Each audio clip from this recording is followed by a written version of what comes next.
The night she left, I couldn't stop hearing those words in my head. "We'll talk when I get back from my trip." It wasn't just what she said, but how she said it, like it was already over, like whatever talk we'd have was just a formality. An hour after she was gone, the silence in the house felt suffocating. I walked around aimlessly, picking up random things, her scarf on the chair, the half-empty coffee mug she left behind, like they could somehow explain why my chest felt so tight. That's when I saw it.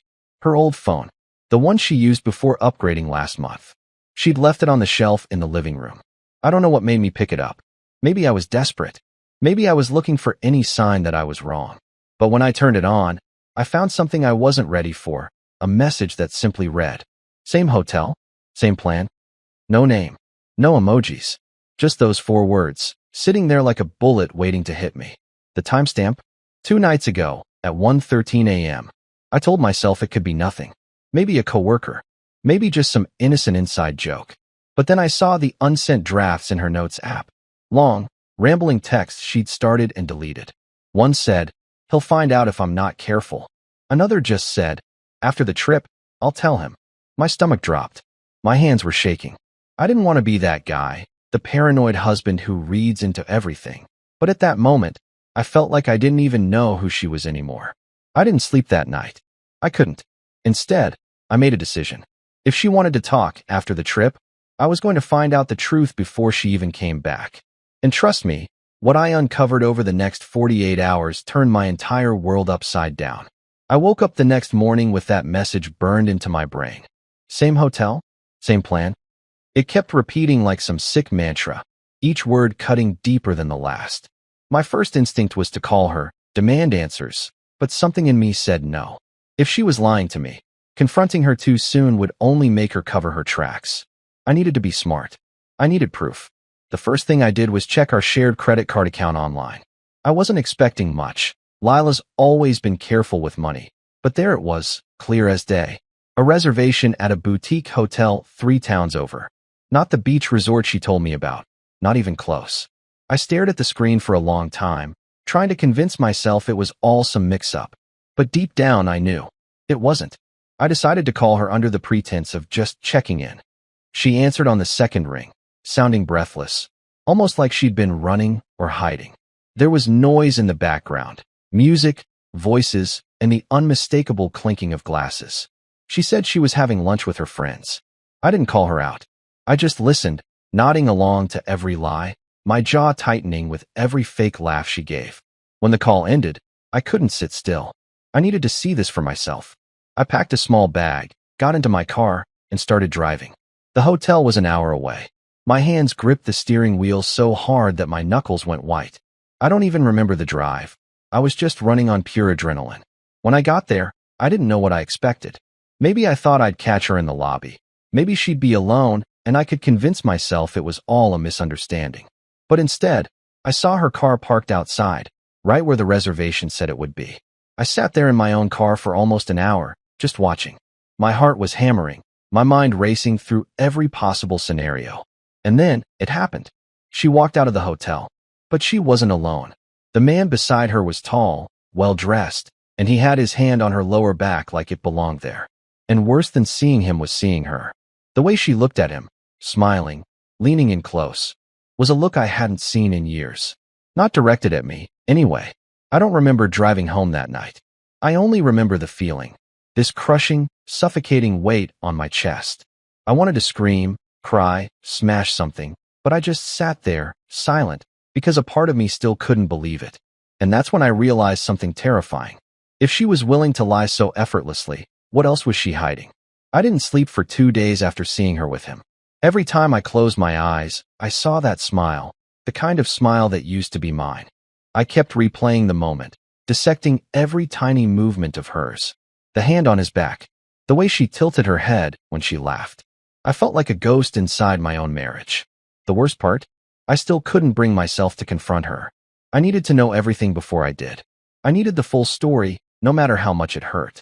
The next morning, I did something I never imagined I'd be capable of. I drove back to that hotel. It was reckless and pathetic, I know, but I couldn't sit at home anymore, drowning in the unknown. I parked across the street, coffee cup in hand, pretending to scroll my phone while every nerve in my body burned with tension. The front lobby windows were large, giving me a perfect view of the desk. I didn't see her right away. I sat there for hours, trying to act casual as hotel staff came and went. And then, around noon, she appeared, walking down the lobby with the same guy from yesterday. He had this smug way of talking to her, leaning close, touching her arm like they were sharing some secret. She was glowing. God, she was glowing. That was when I realized I wasn't just losing her. I'd already lost her. But then something happened that sent a cold shiver down my spine. She pulled out her phone, said something to him, and walked outside to make a call. I thought she was calling me, and I almost panicked. But no, she was talking to someone else, smiling, lowering her voice as if she didn't want anyone to hear. I couldn't catch everything, but I heard enough to know it wasn't innocent. That's when my brain started spiraling. Who was this guy? Was this just some fling, or was she planning something bigger? I couldn't let it go. I started following them when they left the hotel. My heart was pounding so hard I thought I'd pass out, but I kept my distance, watching as they walked hand in hand down the street like some perfect couple. Then, they stopped at this little cafe. I sat across the street, pretending to be on my phone, but I couldn't tear my eyes away. And that's when I saw it. She reached into her bag and handed him a small envelope. He opened it, looked inside, and smiled in this way that made my stomach twist. What was in that envelope? Money? Papers? Something worse? I didn't go home after that. I stayed in my car outside the hotel until nightfall, just thinking, planning. I wasn't ready to confront her, not yet. I needed to understand what I was really dealing with. And if I had to follow her into the dark to find the truth, so be it. Because something inside me was changing. The man she left behind, the timid, overthinking Curtis, was starting to fade. I barely recognized myself anymore. 2 weeks ago, I was the guy who apologized if I bumped into a chair. Now, I was sitting in my car at 2 a.m., parked down the street from that boutique hotel, my eyes fixed on the entrance like a hunter waiting for his prey. I wasn't sleeping. I wasn't eating. All I could think about was her, Lila, and the man who had somehow slipped into my life like a shadow I never noticed. I needed to know who he was, not just to satisfy my curiosity, but to understand why she was willing to burn everything we had for him. The next day, I did something I knew was wrong, but I didn't care. I walked into the hotel like I belonged there. My heart was pounding so hard I thought the front desk clerk could hear it, but I forced a smile, told them I was meeting a friend, and casually glanced at the reservation list behind the counter. And there it was, her name, alongside another one. Graham Ellison. The name looked sharp, like it belonged to someone who wore expensive watches and smiled like he owned the room. My stomach turned just reading it. I couldn't get that name out of my head. When I got back to my car, I started digging. Social media, Google, anything I could find. And what I found wasn't comforting.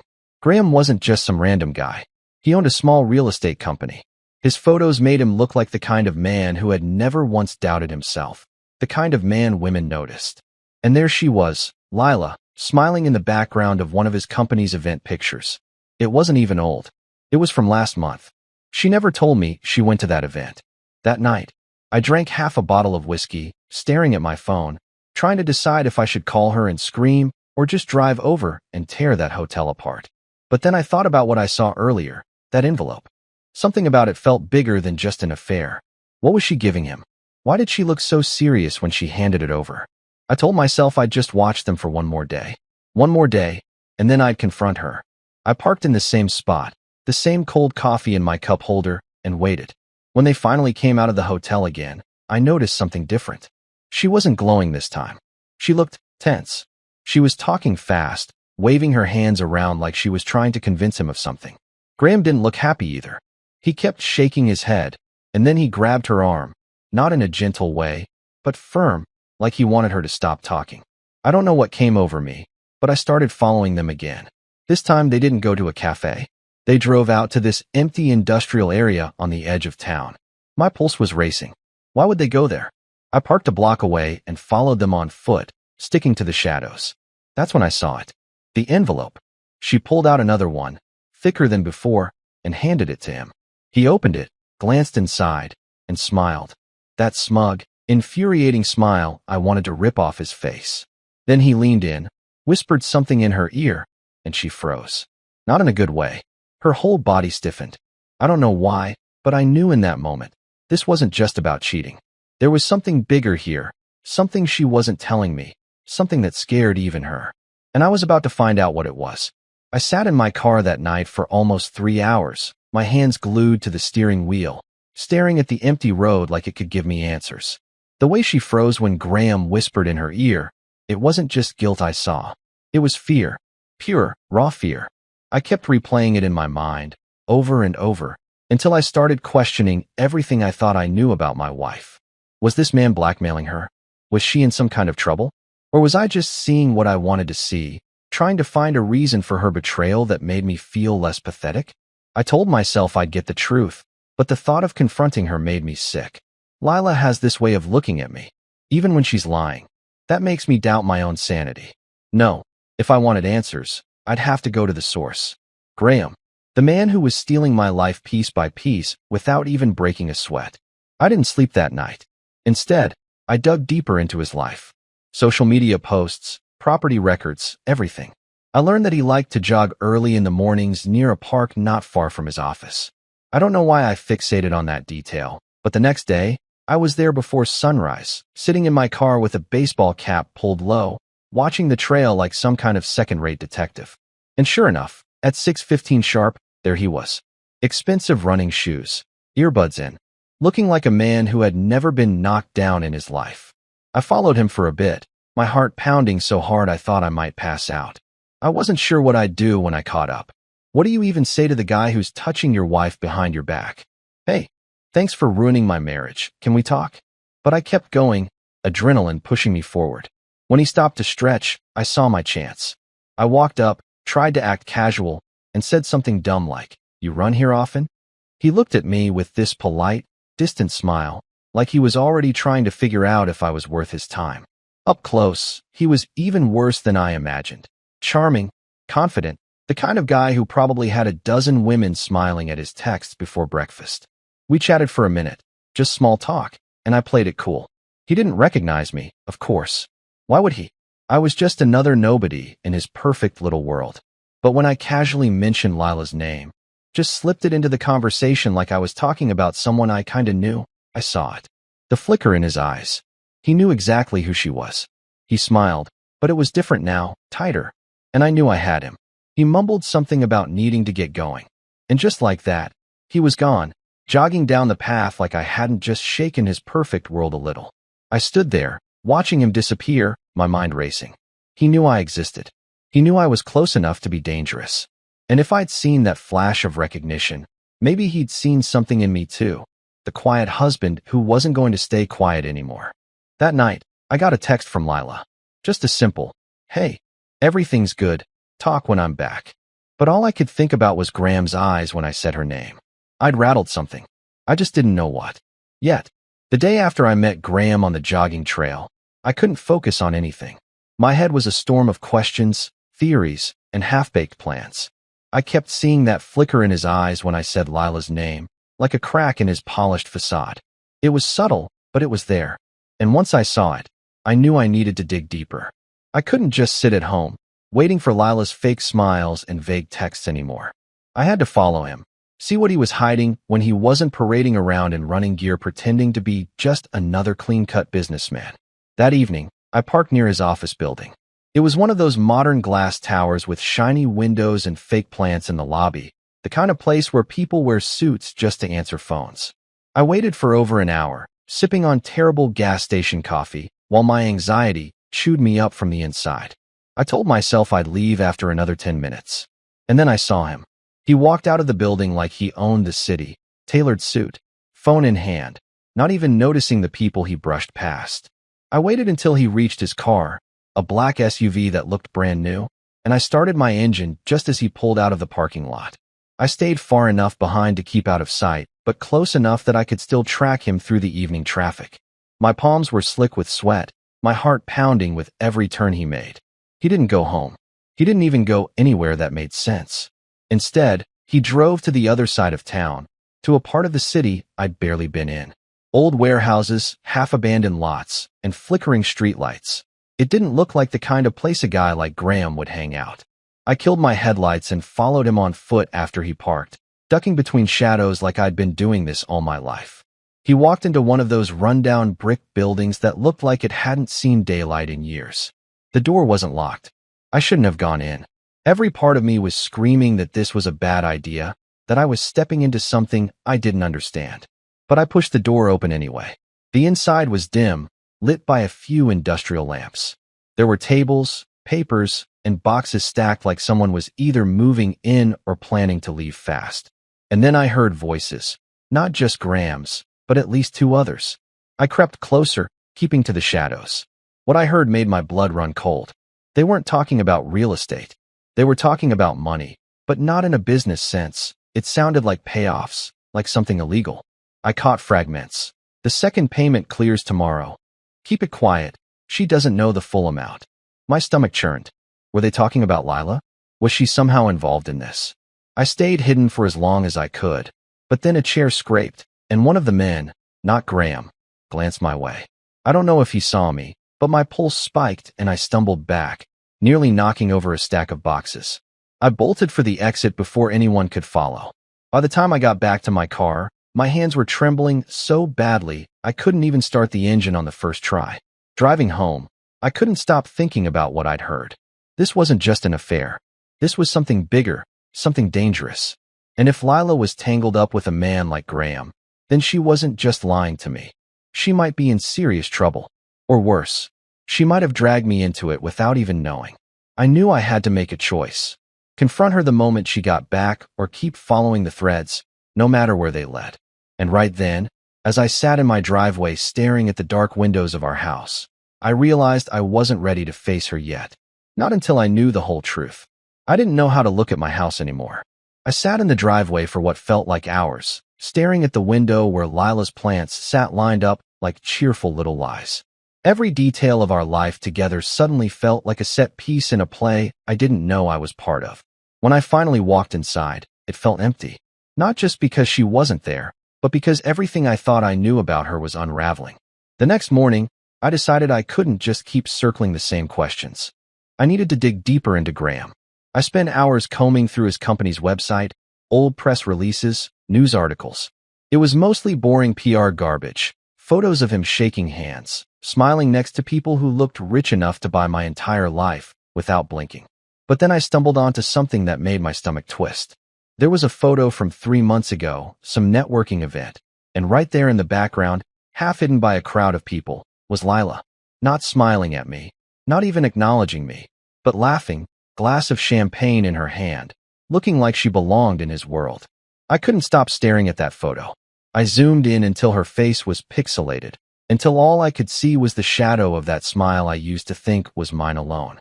The caption mentioned a private partnership between Graham's company and a local investor. Something about it clicked in my head.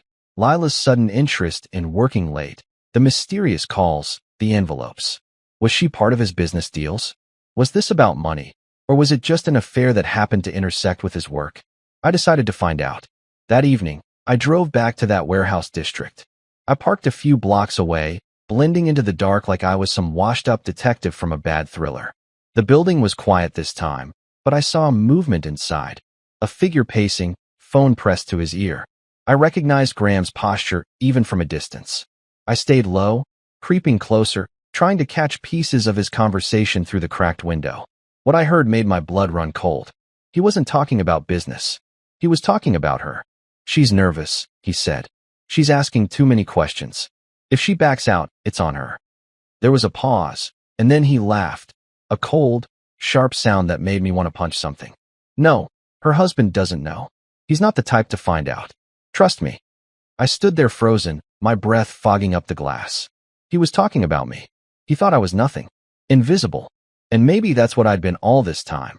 Just the guy who never asked questions, who believed every story. But hearing him dismiss me like that, something inside me cracked. When I got home that night, I couldn't sit still. I tore through Lila's closet, her drawers, her desk. I felt like a criminal in my own house, but I didn't care. And then I found it, a second phone. One I'd never seen before, buried at the back of her nightstand. My hands shook as I scrolled through it. Most of the messages were deleted, but I found one thread that stopped my heart. It wasn't from Graham. It was from an unknown number, But the last message was clear as day. If he finds out, it all falls apart. Do not tell him anything. We settle this when you're back. I dropped the phone like it burned me. My wife was hiding something far worse than just another man. She was part of something bigger, and I was standing on the edge of it without even realizing. For the first time in my life, I didn't just feel betrayed. I felt like I was in danger. I don't remember sleeping at all that night. My mind was a storm. Betrayal, confusion, fear, every emotion crashing into the other. But as the sun crept through the blinds, something in me shifted. I was done being the silent shadow, the man on the sidelines of his own life. It was time to confront her, no matter what I found on the other side. When Lila walked through the front door later that day, I was waiting in the living room, her secret phone on the table in front of me. Her face went pale when she saw it. I could tell she wanted to make up some excuse, but I didn't give her the chance. I told her everything: the hotel, Graham, the warehouse, the phone, the messages. My voice wasn't loud, but it was firm, steadier than I thought possible. I wasn't accusing her. I was demanding the truth. And for the first time in weeks, she stopped pretending. She sat down across from me, hands trembling, and told me everything. It wasn't what I thought. Graham wasn't her lover. He was her brother's former business partner, a man who'd gotten tangled up in shady deals and was now blackmailing her to keep her brother's name out of it. The envelopes I'd seen, they were payoffs, desperate attempts to protect her family. She hadn't told me because she was terrified it would pull me into a mess that could ruin us both. The trip wasn't a vacation. It was her attempt to settle everything once and for all. I didn't believe her at first. After everything I'd seen, how could I? But then she showed me the messages I hadn't read, the paper trail she'd been hiding. Proof of what Graham had done, proof of how far she'd gone to keep it away from me. Tears filled her eyes as she said, "I thought I could handle it alone. I didn't want you to think less of me." It was like someone punched me in the chest. All this time, I'd been so sure I was the victim, that she'd chosen someone else over me. But the truth was, she'd been carrying a burden too heavy for her alone, and she'd done it out of love. A messy, misguided love, but love all the same. We spent the rest of that night talking, really talking, for the first time in months. We made a plan together. We reported Graham's actions to the authorities and got a lawyer involved. It was ugly and exhausting, but for the first time, we were a team again. Weeks later, as we sat on our back porch watching the sun set, I looked at Lila and realized something I hadn't felt in a long time: peace. Not because everything was perfect, but because we'd gone through hell and come out the other side together. I wasn't the shadow of a man anymore. I'd found my voice. And when she smiled at me, really smiled, I knew I still had the thing I was most afraid of losing: us.